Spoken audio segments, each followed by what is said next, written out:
Ibana, hii ndio nyumba yenye upweke zaidi hapa duniani. Inasemekana ya kwamba moja ya nyumba zilizojitenga zaidi duniani hipo peke yake kwenye kisiwa kidogo kinachoonekana kama hakina kitu kwenye ramani. Nyumba hiyo ndogo yenye rangi nyeupe na ya kuvutia ipo katika kisiwa cha Eras huko kusini mwa Iceland.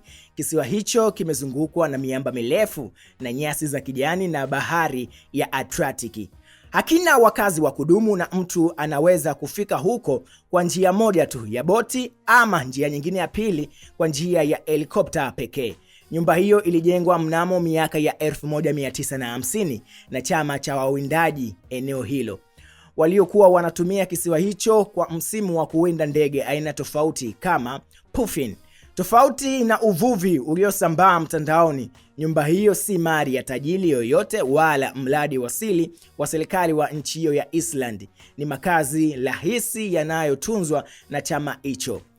Maisha katika kisiwa hicho ni ya kawaida sana na yasiyo na anasa. Hakuna maji ya bomba, internet wala umeme wa kawaida. Baada yake wanatumia maji ya mvua na jenereta za muda mfupi. Hata hivyo, uzuri wa sehemu hiyo uko kwenye utulivu wake, ukiwa umezungukwa na upepo mwanana na mawimbi ambayo yanatokana na bahari ya Atlantic na mandhari yani pakipekee pa kupata upweke wa kweli ambao ukimya wenyewe unakuwa uzoefu.